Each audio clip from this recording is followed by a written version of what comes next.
Hello. Hello.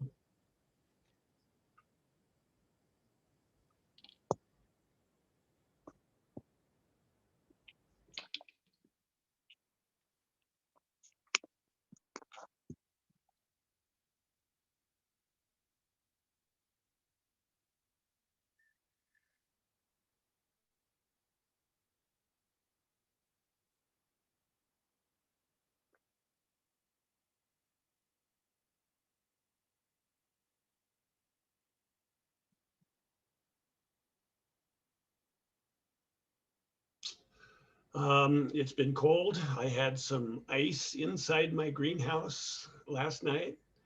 The water for the chickens, I've got 3 different containers. They're all frozen.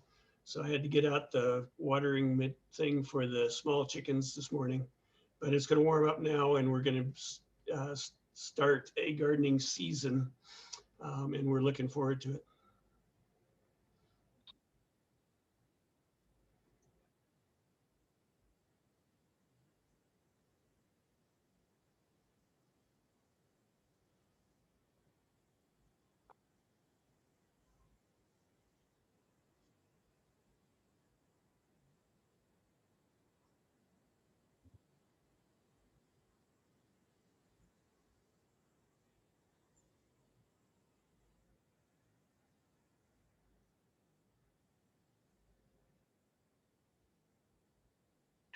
I'm doing well, yeah. I can second that it has been cold in Denver, and I'm also getting excited for the new growing season, David. I am making some plans with a few clients right now about projects and partnerships that they want to make for this season. So I'm thinking a little bit about that, and been talking to David a bit about that, and I'm enjoying doing an internship for a sustainable urban agriculture certificate, and right now I'm reading an everyone culture that that David recommended, and so I've really been diving into that and learning about check-in rounds a little bit too in that book. And Jackie, I see you have a copy there as well, so I'm enjoying it. And um, yeah, this is a good activity, so I'm happy to be here and be present and learn and grow today.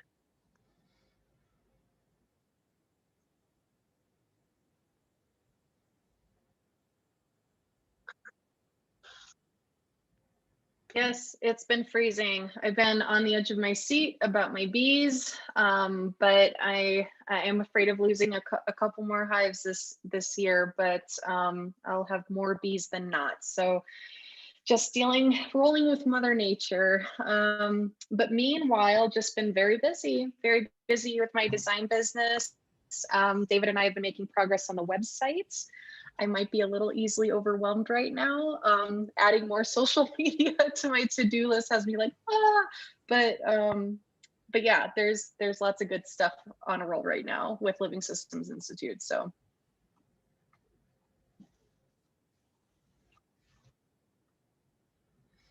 yes.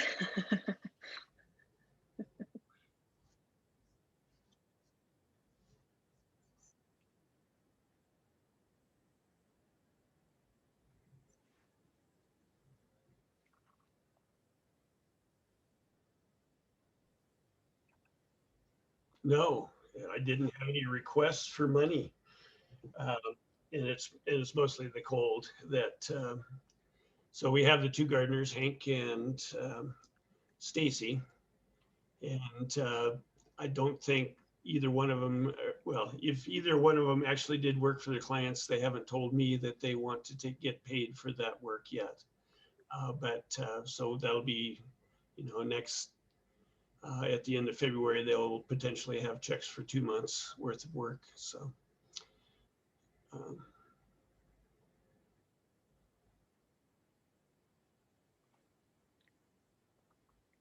I did. I checked in with Hank, and Hank said he would call Stacy, and so that we're all set there.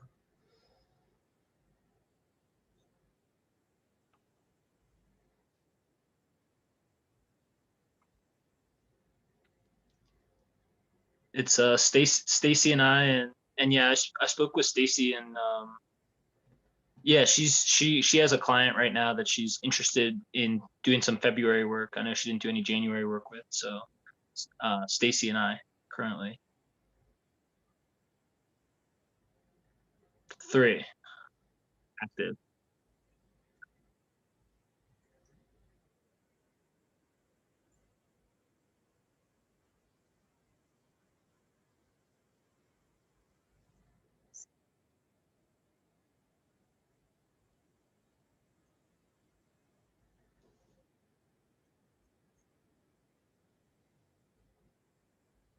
Yeah, so actually I just had emailed both Hank and Jackie earlier today. Jackie, maybe you even have a bonus email just asking if we could get a little more content from the two of you. A testimonial would be great from your perspective of being a partner to Living Systems Institute. That would be awesome. Jackie, we're going to get you up on the website as a partner, so this can be, you know, mutually beneficial thing for both LSI and Regenerative Revolution. And Hank, also, aside from your own testimonial, if you're willing to give, just as additional content for the website, if you could reach out to some of those homeowners that we have, and depending on their history with LSI, you know, if they've been with LSI long enough, if they have something that they'd like to share about their experience as a client, anything like that would be super helpful. We do already have a lot of other content from the current website we can pull, but I would love to see some fresh, you know, perspective that we can put up on 2.0 website. Yeah, I saw your email just a little bit earlier, Christine, and I'll reach out to the clients. I think I'll see. I would guess that they'd be happy to contribute. So That would be awesome. Yeah. So that's kind of where we're at right now. David and I are building out the structure of website 2.0. We've been setting up recurring meetings on Thursdays. And so just to kind of check in on progress and chip away at it, I'm feeling really good about it. I hope David feels the same way. He's gotten a peek at the editor, the site host that we're using, which is Squarespace. So he's kind of gotten a peek at the editor and how that functions. And I just really think it's going to be, it's been good to already start to put it into practice. And I think it's going to be a really nice, smooth process moving forward. So yeah, the goal would be, what is it, February now? I would say I would love around this time in March next month to have a pretty bulletproof website to go live with. That's what I would like. That's what I'm aiming for. Well, that's cool. I'm ready for that. Let me know what I can do. Yeah, I think our Thursdays are great. In the meantime, yeah, it's a lot of content. We're not going through a rigorous branding exercise right now. That's definitely something, actually, to our points earlier about just how important it is in the early stages of anything to just get something out there instead of being perfectionistic about it. And so I think that, you know, if there are time and resources later on to revisit rebranding, like the visual identity of Living Systems Institute, that would be great. But for right now, we need we need a website that's easier to manage, that's restructured, and so that's priority. Yeah, Jackie gave us some good feedback on the way she sees the existing website. So I think yes, thank you for mentioning that. You and yeah, I thank you so much, Jackie, for the feedback. I was reviewing it this afternoon. It's super helpful.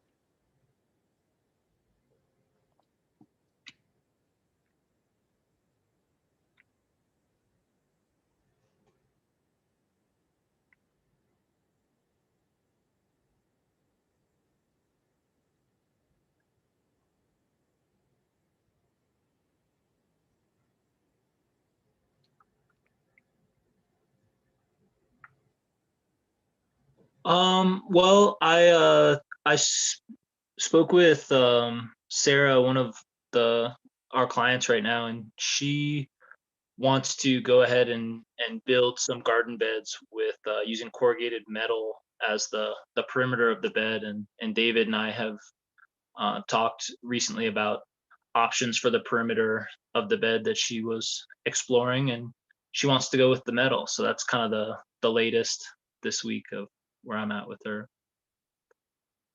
So somehow we'd like to discourage her, but you and I will talk about that in more detail too. So anyway, it's she wants the aesthetic view instead of the actual garden and a living system to grow her plants. But we'll work on that. Yeah, That I would be brought up. very. I'm Sorry. sorry, Hank. Go ahead. Oh, okay. I brought up the using the logs as a perimeter, and you know, Sarah had a reason that she wanted to use the metal, and I'm sure that we could discuss it further. But I presented both ideas. I was going to say, I don't know how, Jackie, if this is like all open for discussion, I can't help but chime in. I would love to be a fly on the wall during that discussion, because this, I'm sure, will be not the first time, David, maybe you've ever heard that from a client, or the first time you guys will experience that. You know, persuading the client to really trust your setup and recommendations.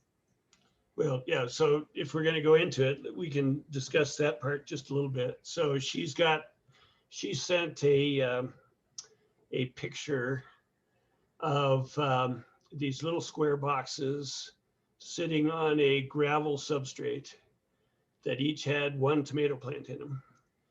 And the sides were corrugated and then wooden framing, so that they were a nice square box that you could sit on the edge and lean over and tend your plants. And you know, a handful of soil can have a full soil ecosystem in it, but it really needs to be connected to the larger environment. We can't. So anyway, that's somehow we need to get people to stop to look at what we're trying to do in terms of building a habitat instead of putting a garden in their aesthetic space, right? Right. Christina, I think it would be great to have you contribute in discussing with Sarah this plan. So I can definitely Oh. connect you to. And... I'm like, no, I didn't want. Oh, okay. No, I would. If you guys need me to, if you need any kind of like, I don't know, just you want to appear as a team, a united front, I'm definitely there for it. But the reason why that interested me so much is because I deal with kind of conflicts like that too in my beekeeping. People want to put bees on their property, but they have a very small footprint in a very specific location to put them. And so it's all about design versus functionality. And really, in both of our cases, I guess, what's the word I'm looking for? Living space. Like, this isn't a matter of aesthetic, it's a matter about actually generating abundance. It's the same thing for like, well, the hive space that you've saved for me is not an ideal hive space. You know, it's in the coldest corner. And so I deal with, you know, struggles like that too. And it's just, I feel your pain there, because that can be tricky to balance those two things. Yeah.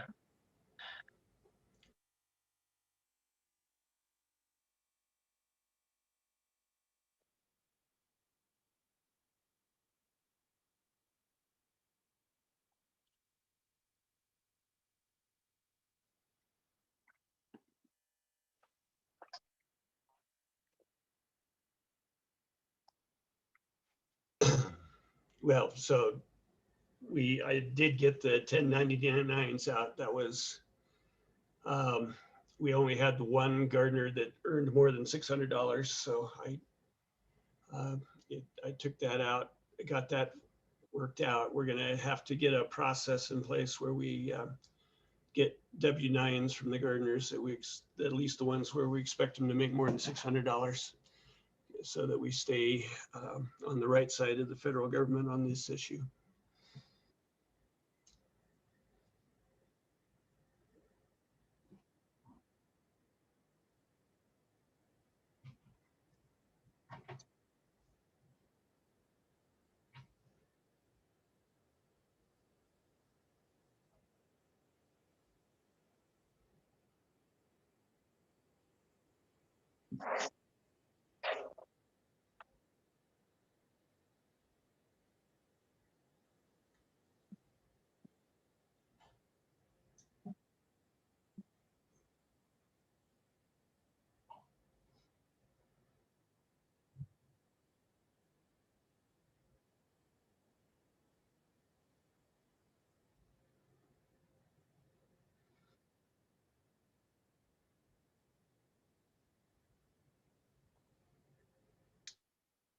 Well, and then, yeah, and then we want to talk about starting to hold events again when the weather cooperates.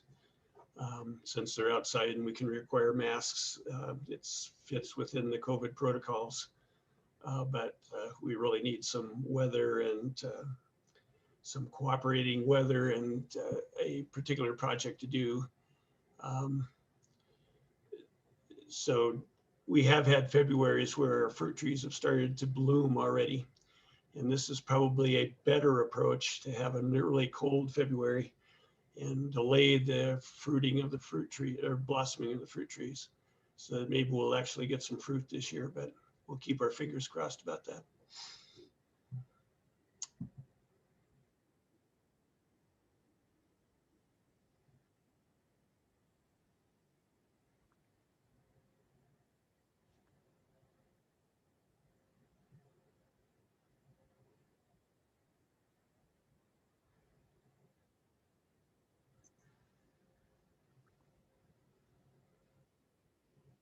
Well,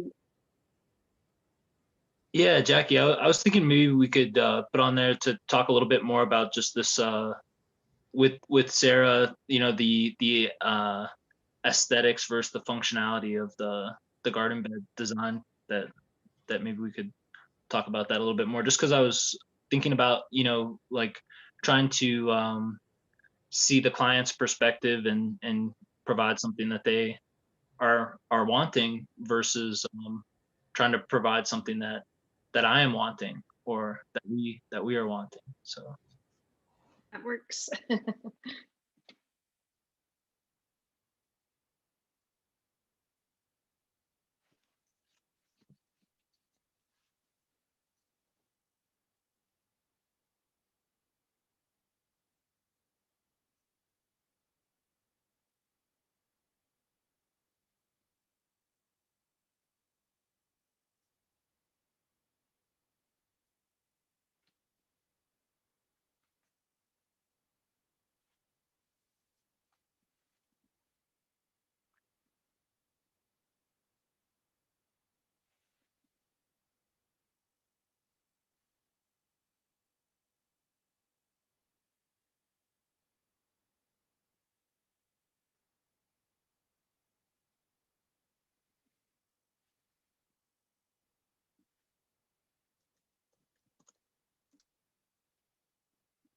Well, do we know what are we gonna be asking for, just general operating funds, or are we gonna ask for a specific item that we want to spend the money on?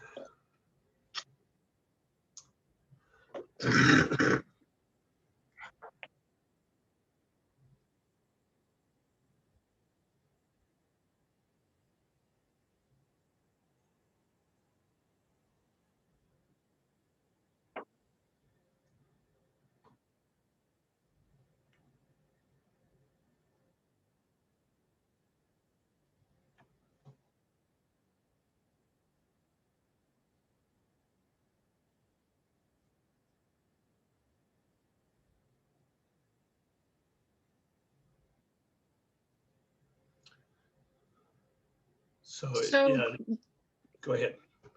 I was just going to say, I think I've mentioned it before, GoFundMe, I think would be a great platform for Living Systems Institute, especially because to the best of my knowledge, using their tool is free for nonprofits. And not only is there the fundraising component to it, but the landing page aspect of it, as well as the whole network that is GoFundMe. There's plenty of visibility there, just similar to how Kickstarter campaigns are also part of like a highly visible network. And so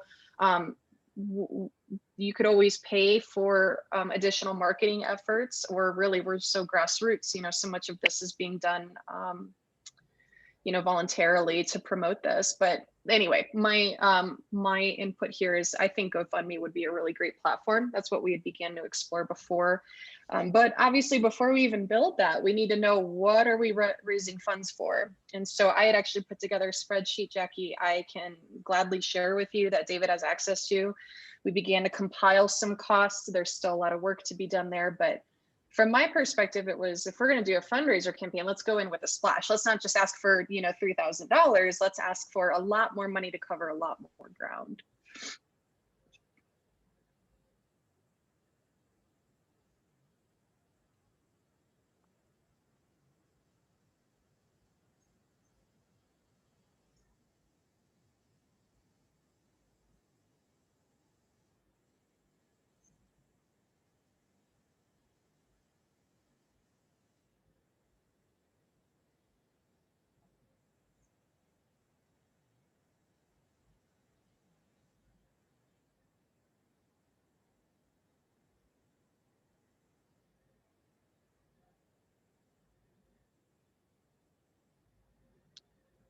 Yeah, I guess I'm looking at this from a greater living systems institute, the 501c3 Cook and Gardener project is part of, which could fund all of the Living System Institute projects. But if we are looking to raise funds for this project specifically, then yeah, we could take a different approach. I've been thinking of it more from the higher parent organization.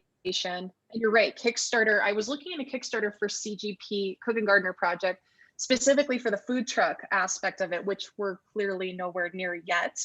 But pulling some examples of successful food truck operations that have been done. CSA models too.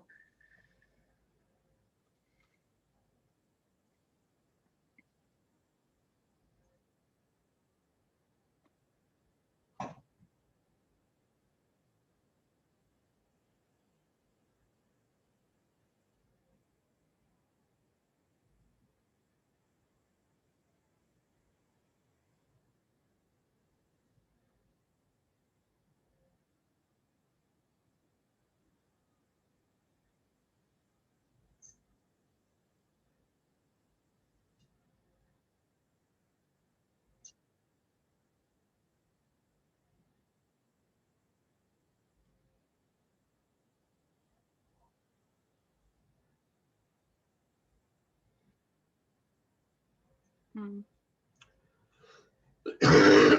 And that's one thing we can do, certainly, and we'll need to do eventually. We also need excuse me, a nonprofit accountant to make sure that we're not jeopardizing the nonprofit status of LSI while we're doing this. It's okay to it's okay for us to prototype the business, but as soon as the business is viable, that needs to become its own entity apart from the Living Systems Institute. But then there's the next step then of the Living Systems Institute documenting the process and making that information available to people around the world who want to employ what we've learned in creating something similar in their own place in the world. And so if we could fund that one separately, I think we can do it as a nonprofit and take donations.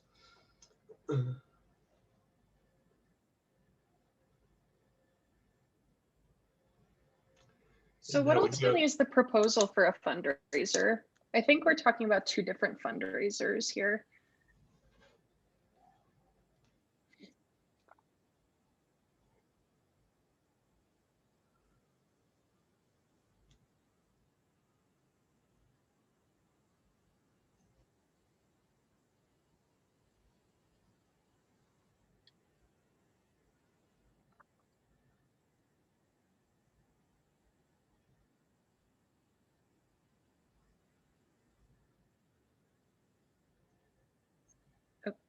Okay. Yeah, Sure. now that you mentioned a fundraiser specifically for incorporation fees, that is crystal clear to me.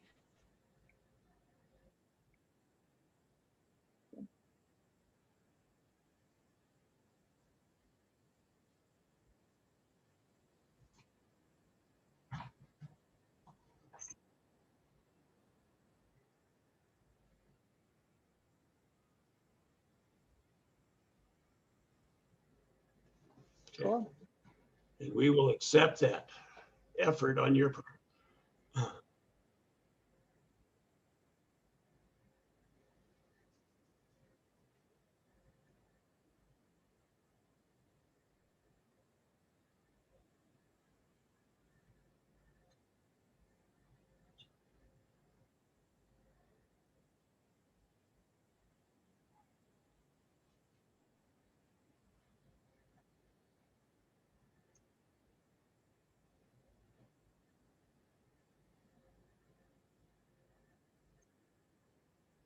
Yeah, and I wonder if maybe next meeting, I don't know, that's the appropriate. I'm trying to abide by the rules here. I obviously like to get off track and I like to have organic conversation, but that's not what any of this is. It would be great to have a brainstorm together to kind of discuss as a collective what those incorporate, maybe David and Jackie are already familiar, but what those incorporation fees constitute. I can think of a number of things that we need to begin more from the marketing perspective. You know, aside from, you mentioned lawyer fees and documentation, et cetera, et cetera. So if that would be to kind of establish that dollar amount we're trying to fundraise, what goes into that?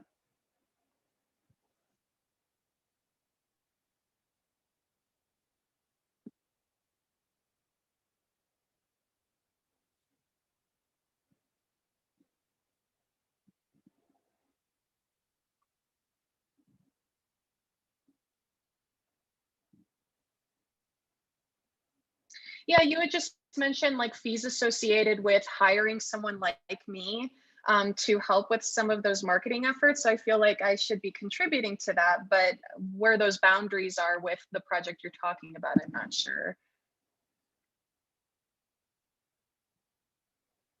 Okay, I had heard something about marketing and I guess promoting this fundraiser, but maybe I misunderstood.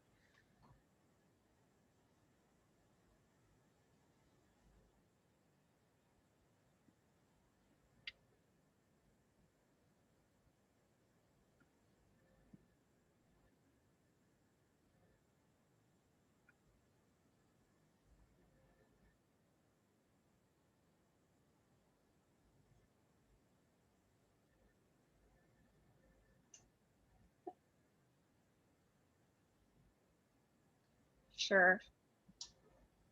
I don't think I'm being clear. Ultimately, just let me know how I can help contribute to any of those factors, is all I'm trying to say.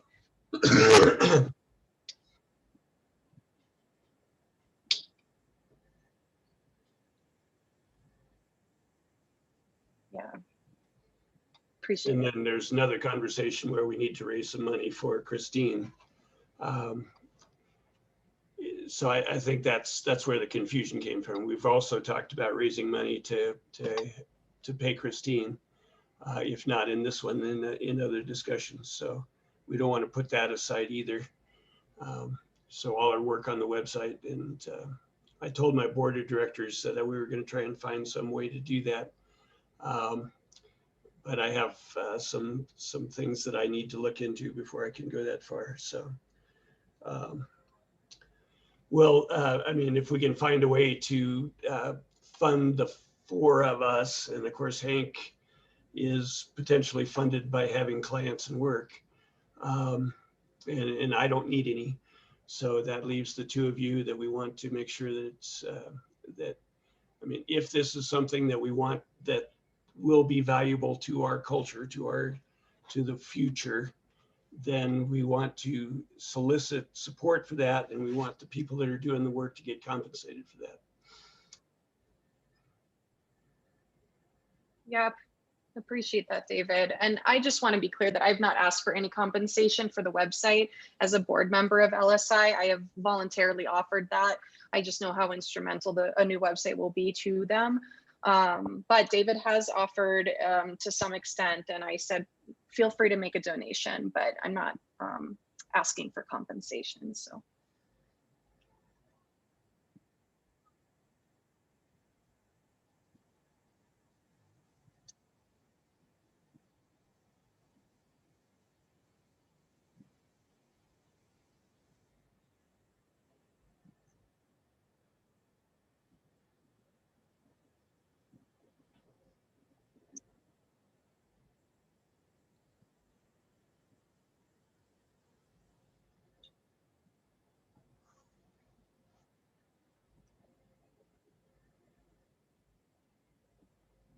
David, how does that work, given your expertise? Legal fees for someone like you. Well, so this will be specific to the Cook and the Gardener partnership. or Cook and the Gardener Cooperative, however it ends up being.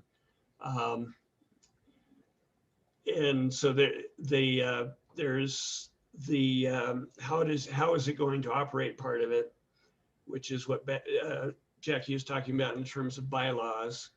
There is the actual filing with the state saying, yes, we are a separate organization from the individuals that make it up.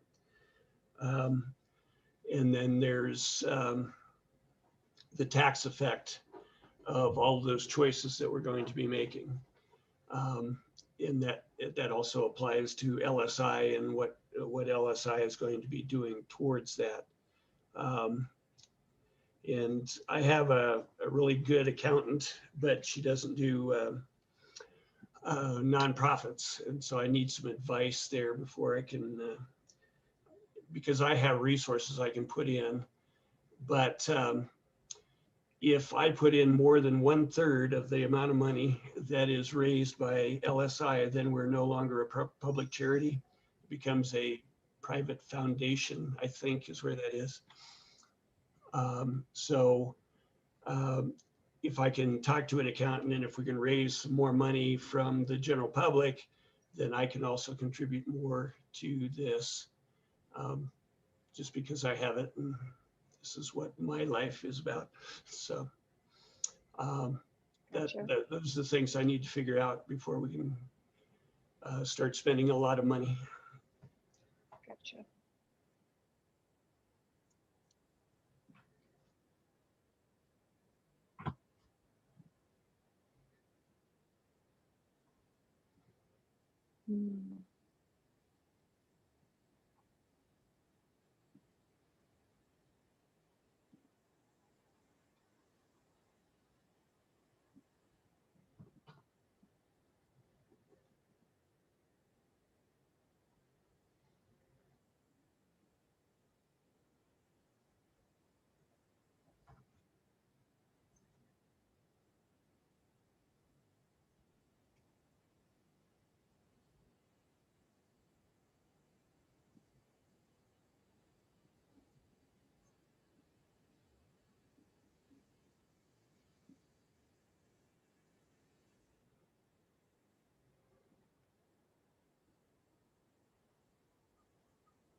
Yeah, that's the other part of what I was kind of asking David is, David, isn't that something that you can do, or do you need to be like a practicing lawyer in order to do that? And now I'm just curious about how this works.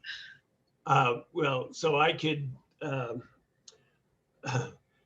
I did the application for the 501c3 filing. I did the bylaws for the Living Systems Institute, but this is different because we want to do, it's because the business itself is going to be a little bit more complicated. And Jackie is about 6 months ahead of any lawyer that we might hire in terms of what we really want to accomplish in the structure. So you couldn't be the lawyer in this context? Well, no, and I'm not licensed, so I couldn't charge. Okay, gotcha.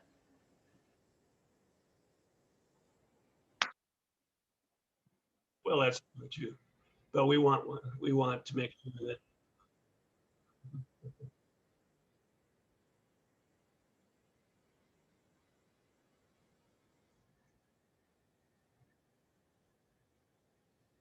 Yeah. So how far are you in Everyone Culture, Hank? I'm like partway through chapter 5 of 7. So coming right along. Yeah. Yeah, so yeah. This is going to be an assignment for you, Christine. As soon as Hank is done, he's going to give you my copy of An Everyone Culture. And that talks about the unique way that we want to structure the business of the Cook and the Gardener program. Cool. As it's the subtitle is um, what is the subtitle? It's deliberately, right, and then I forgot deliberately there. So that's why we want to make sure that we're crossing T's and dotting I's with professionals. Um,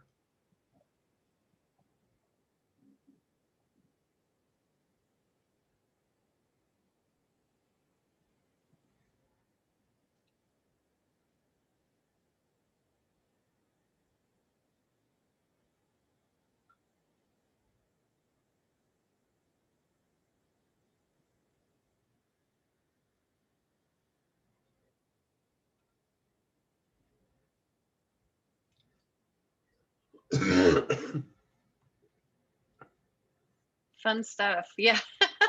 The legal stuff.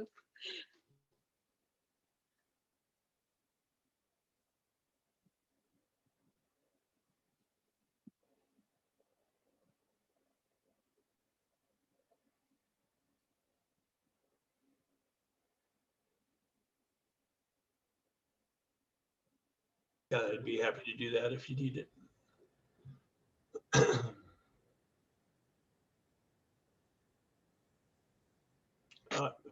Talk about what? Holding events, yes. So we're going to focus on when we do the meetup group presentation. It'll be focused on the cook and the gardener and inviting potential homeowners and potential gardeners to come and do a hands-on event in actually building Hugo mulches. I'm thinking for the first one, and then we'll be doing it every month at least, and maybe every 2 weeks.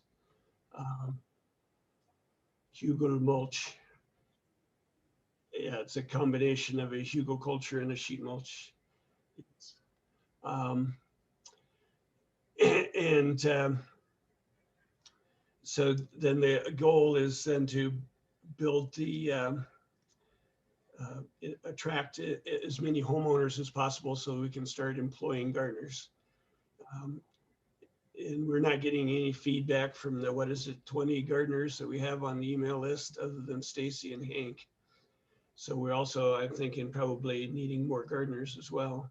Although some of those people would probably step up if we say, hey, we've got a client in your neighborhood, would you like to take them? Have you gotten any feedback at all, Hank, from our existing gardeners? I have a feeling that you're right, David, that if we said we have clients, well, when I have in the past 2 months said that I have a client, I've gotten interest. And I think a little bit of it is that like getting past the steps of an introduction of a gardener and a client to finding a time and meeting up. It can all kind of it can be as simple as not having a difficult time getting somebody on the phone. So I think we do maybe have a few more gardeners that might be interested with more opportunities. But for the most part, yeah, I would say that I haven't gotten much feedback from your gardener list. Okay. So that would be the goal of the events. But otherwise, they're the same events that I've been doing for the last many years now, which is the cycle of events in a garden where we're cycling carbon, which is to build a garden, to plant it, to identify the plants that we want to continue growing and the ones that are going to become mulch, to lay out our drip systems. And then, our most attended events are those initial ones, which is planting a garden and then putting in the drip systems. Then towards the end of the year, we will have to spice it up a little bit more to get people to come out and do something rather than, and I don't know why it is that this coming time of year, people are interested in gardening, but as we get later into the summer, there's less and less attendance. So we have had luck with doing potlucks around the Cook and the Gardener. Just give a tour and have people bring their own food. And, but of course, we have to wait till COVID protocols are over before we do any more of that.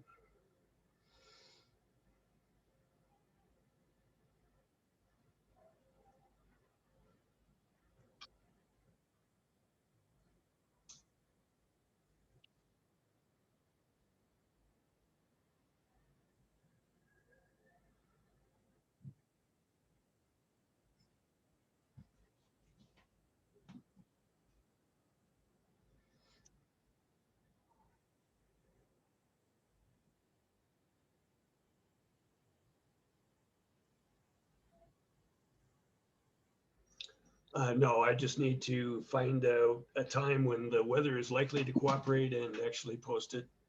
I could, we can get some support.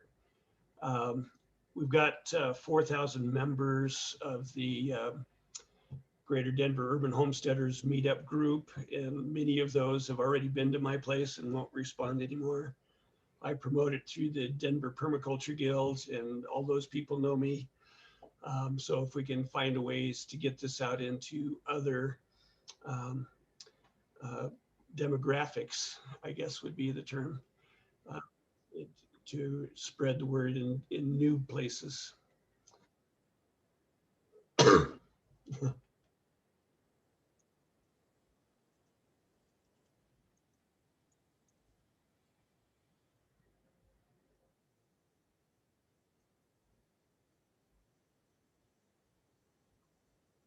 Yeah.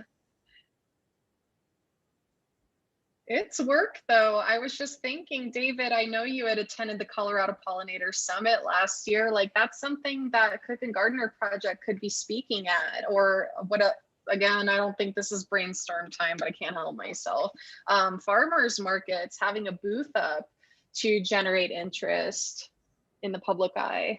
And that I haven't had much luck with booths in the past.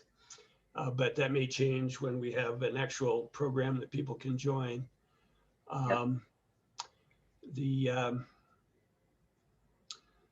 going to be speaking at the Denver Permaculture Guild's virtual spring equinox event on March 20th.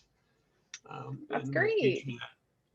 We'll feature the Cook and the Gardener project and the base of what we work with, which is the Mulch. So. What is that event one more time? It's the Denver Permaculture Guild spring equinox gathering, and it'll be a Zoom gathering. I would say that is an update. That's a very important one to mention at the beginning of the call. We should definitely generate some interest online about that. I will make taking note of that. March 20th. Very cool.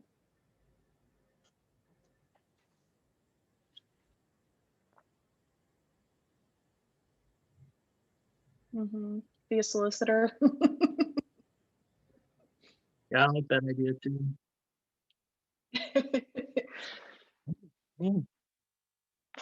That's what we can fundraise for, is t-shirts.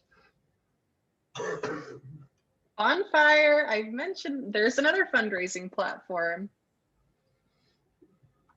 Are you familiar with Bonfire, Jackie?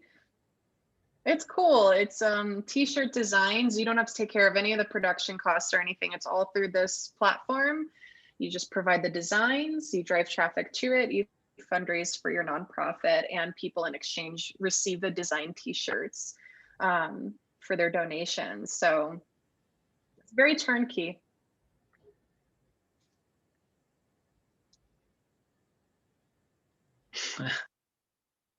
Classic. Yeah.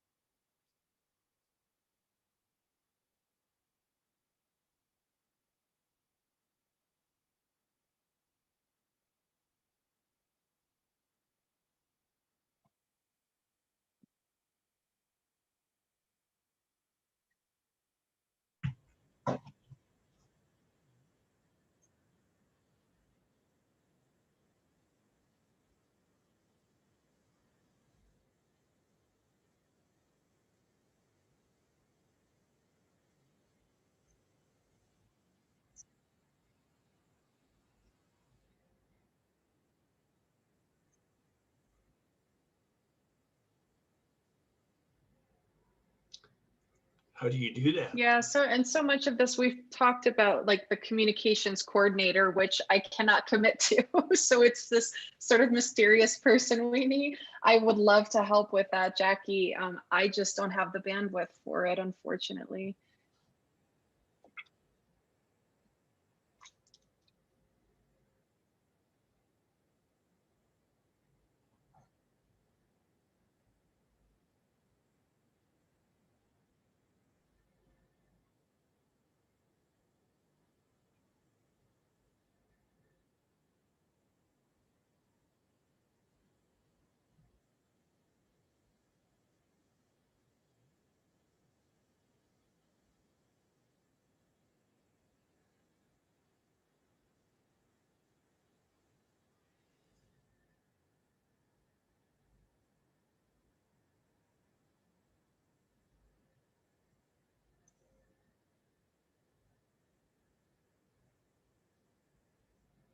Okay, And Jackie, we got a I little could bit of, try some of that too.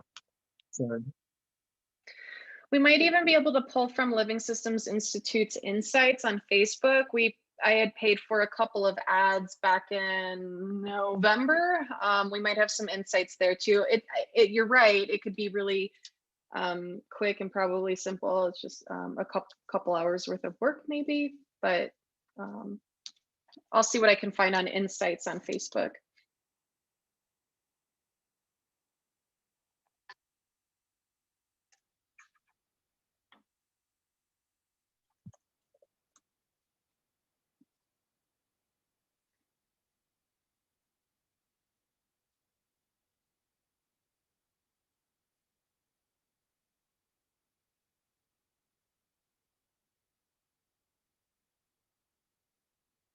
Sure. Yeah. Yeah, I can make a list and research that.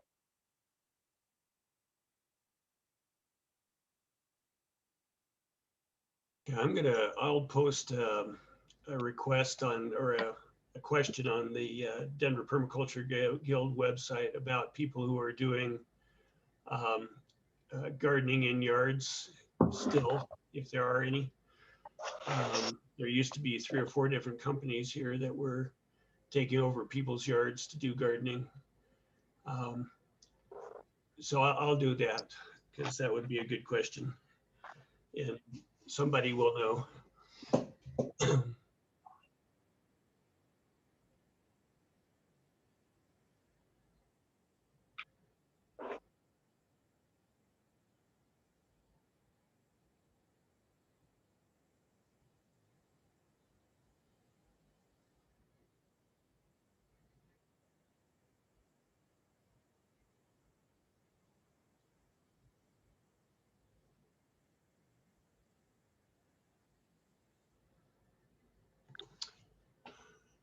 Yeah.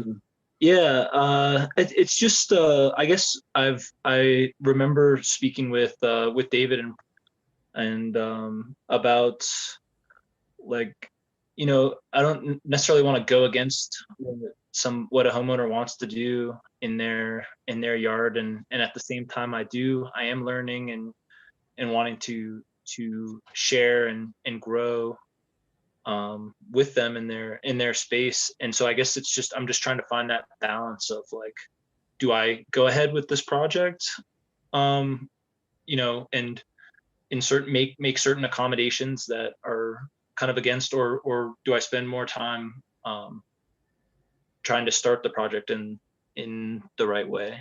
So I guess I wanted to bring that up to you all and see what you thought. Well, okay, I'm going to tell you a little story about the natural grocers here in Golden. They had a great big grand opening, and Don Studinsky, my former beekeeper, and I were down there because they were trying to reach out to people in the sustainability area. And then they showed us their gardens, and there was a sidewalk and these 3 rectangular beds sitting in the middle of the sidewalk. And that was their big regenerative step in the right direction, right? But the reason you do a raised bed is so that you get good drainage, and that's important if you're going to be trying to garden in the heavy clay, which is most of Colorado. But in order to fill those beds, they're just bringing in topsoil and compost and turning it every year, and they're not creating a habitat for a soil ecosystem. And that's essentially that picture that you sent me the link to, Hank, from I forget her name already. But Yeah. she had a gravel base with these little squares of metal raised beds. And you might be able to work with that. You might be able to put in Hugo mulch materials and have an ecosystem generate in that space.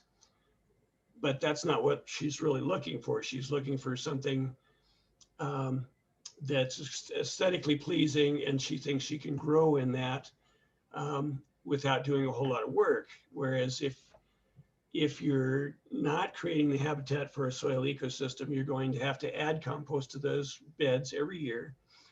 If they've got a clay base in them, you're going to have to turn them every year, and you're not going to be able to get a mycelial base as a structure in the soil to feed the plants based on what the plants are feeding into the soil. So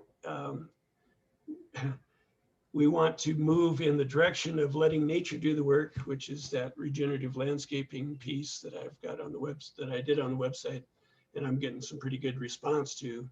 But that's the conversation we have to have with our homeowners. You know, do you want to do all the work, or do you want nature to do that work?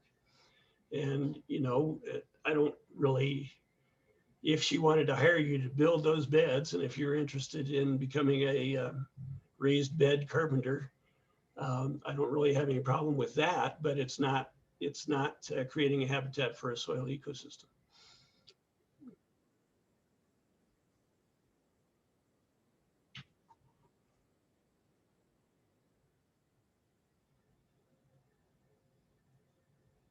Well, I can definitely go back and with that information, have a conversation around regenerative landscaping for that design. So that's very helpful. Thanks.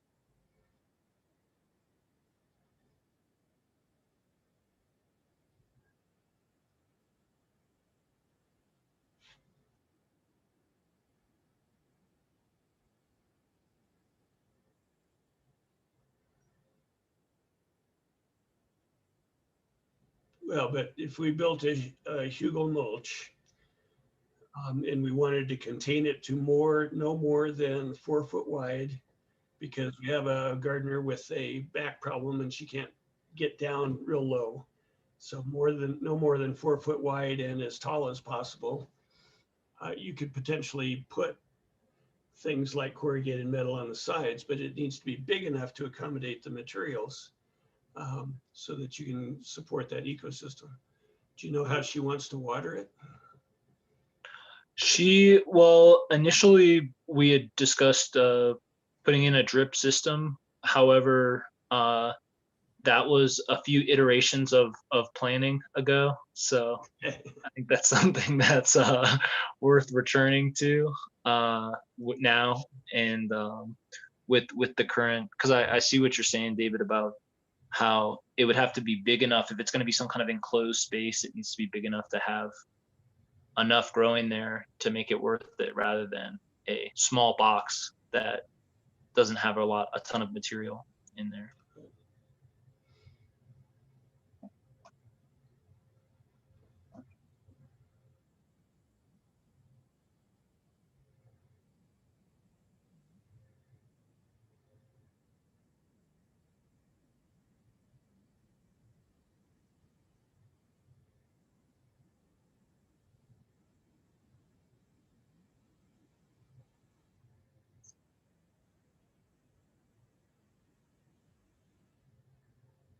Well, so yeah, our Hugo mulches are all wood, and the tomatoes do great in them. Yeah, there are certain things that don't do well, which is like the grains. Although I've seen, well, and I can't answer that question for you, only from my experience. But there are things that are nature's pioneer plants that are designed for disturbed soil, and those are the things that we feed ourselves with right now, which is wheat and grains and corn. I have seen grown well in a Hugo mulch though.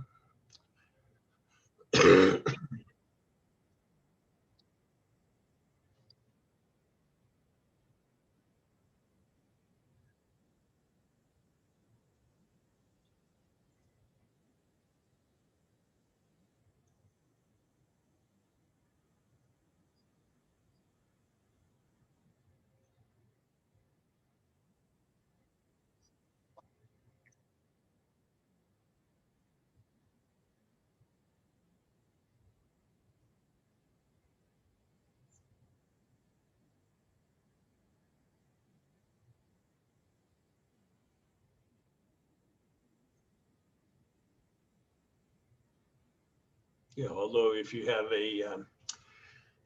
a mix of plants and a polyculture that's working together, they will feed the fungi through the liquid carbon pathway. So each plant is exuding substances into the soil. And when you have at least 6 different kinds of plants, you will get a significant increase in the amount of microbial activity.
Well, and then the cattle are integral to a healthy grassland, and the grasses are what's pulling the carbon dioxide out of the atmosphere.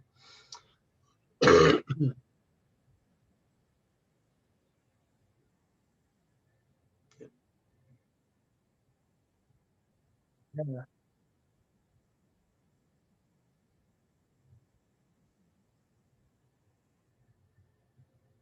No, looking forward to our next call and making progress with David on the website. Yeah, I enjoyed this this conversation, and thank you. And I'm curious, Jackie, can you get notes? Are the notes that you're taking for these meetings, are they available? Or yeah, for either, I suppose.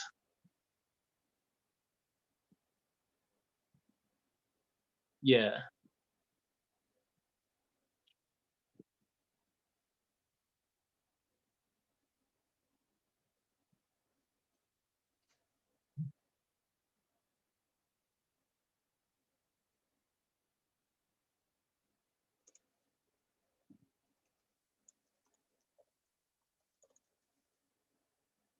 Okay. Yeah. Okay. Thanks for answering that. Yeah. No, I enjoyed the meeting today. Thanks.